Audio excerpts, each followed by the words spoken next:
જાદુઈ ગાય અને વિશ્વાસની વાર્તા. તો તમે પણ આ વાર્તા સાંભળવા માટે એક્સાઇટેડ છો? તો ચલો જલ્દીથી શરૂ કરીએ. એક નાના સૂકા ગામમાં જ્યાં વરસાદ પણ ભાગ્યે જ આવતો, મોહન અને આશા તેમની નાનકડી દીકરી દિયા સાથે રહેતા હતા. તેમનું જીવન સંઘર્ષોથી ભરેલું હતું. ખેતરો સુકાઈ ગયા હતા અને પેટ ભરવા માટે દરરોજ મહેનત કરવી પડતી. દિયાના નિર્દોષ ચહેરા પર પણ ક્યારેક ચિંતાની રેખાઓ દેખાતી, પણ મોહન અને આશા હિંમત હારતા ન હતા. તેઓ એકબીજાના સહારે જીવતા હતા અને તેમના હૃદયમાં હંમેશા એક આશાનો દીવો પ્રજ્વલિત રહેતો કે એક દિવસ બધું સારું થશે. સવાર પડે ને મોહન મજૂરી શોધવા નીકળી પડતો, જ્યારે આશા ઘરકામ અને દિયાની સંભાળ રાખતી.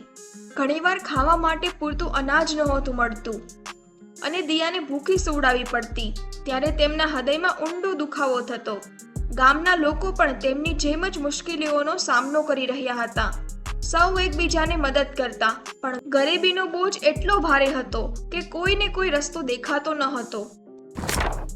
એક દિવસ મોહન સવારમાં નદી કિનારે પાણી ભરવા ગયો હતો.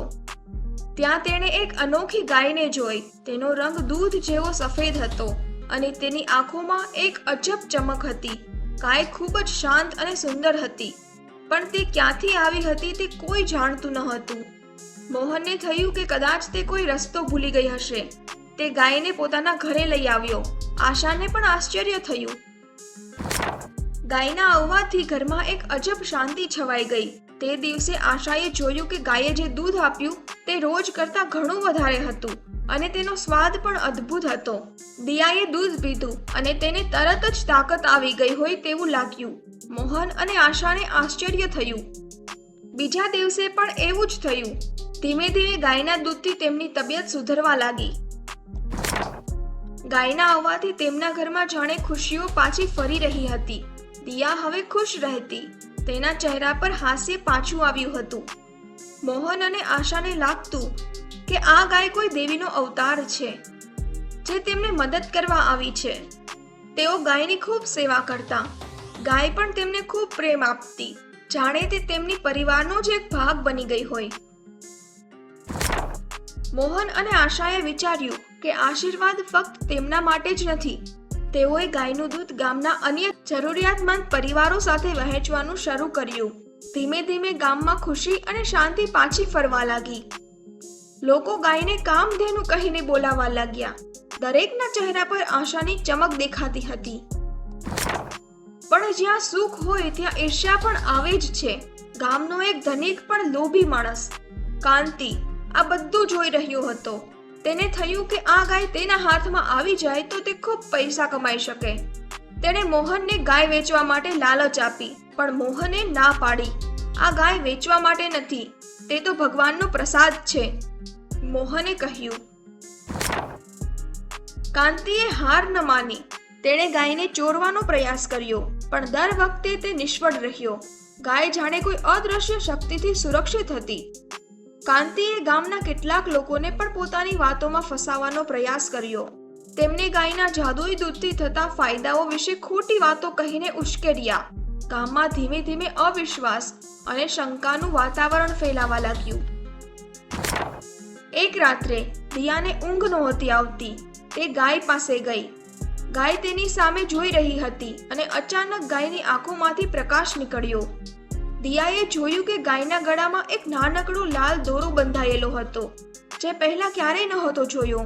તે દોરામાંથી એક અજબ ઉર્જા નીકળી રહી હતી. દિયાને લાગ્યું કે આ દોરામાં જ ગાયનો જાદુ છુપાયેલો છે. દિયાએ આ વાત મોહન અને આશાને કહી. મોહનને યાદ આવ્યું કે તેણે ગાયને નદી કિનારે જોઈ ત્યારે તેના ગળામાં આવો કોઈ દોરો નહોતો. તેમને સમજાયું કે આ દોરો જ ગાયની શક્તિનો સ્ત્રોત છે. કાંતિ પણ આ વાત જાણતો હતો અને તે દોરો મેળવવા માંગતો હતો. હવે મોહન અને આશા સામે એક મોટો પ્રશ્ન હતો. શું તેઓ ગાયના રહસ્યને છુપાવશે કે પછી ગામની સામે સત્ય લાવશે? કાંતિએ ગામના લોકોને ઉશ્કેરીને મોહનના ઘર તરફ મોકલ્યા. તે ગાયનો જાદુ છુપાવી રહ્યો છે, તે દોરો તેના હાથમાં છે, કાંતિ બૂમો પાડી રહ્યો હતો. ગામના લોકો ગુસ્સામાં હતા. મોહન અને આશાએ એકબીજા સામે જોયું. દિયા ગાયને વળગીને ઊભી હતી. મોહને ઊંડો શ્વાસ લીધો અને ગામ લોકો સામે આવ્યો. આ ગાયનો જાદુ કોઈ દોરામાં નથી. તેણે કહ્યું, તે તો આપણા વિશ્વાસ અને દયામાં છે. મોહને દોરો કાંતિને આપ્યો. કાંતિએ દોરો પોતાના ગળામાં બાંધ્યો, પણ કશું જ ન થયું. ગાયે દૂધ આપવાનું બંધ કરી દીધું. ગામ લોકોને સમજાયું કે જાદુ દોરામાં નહીં, પણ મોહન અને આશાની નિસ્વાર્થ ભાવનામાં છે. જ્યારે મોહને દોરો પાછો ગાયને બાંધ્યો અને પ્રેમથી તેને સ્પર્શ કર્યો, ત્યારે ગાયે ફરી દૂધ આપવાનું શરૂ કર્યું. કાંતિ શરમાઈ ગયો. ગામ લોકોએ મોહન અને આશાની માફી માંગી. તે દિવસથી ગામમાં કોઈએ ક્યારેય લોભ કર્યો નહીં. તેઓ સમજ્યા કે સાચી સંપત્તિ પૈસામાં નહીં, પણ દયા, વિશ્વાસ અને એકતામાં છે.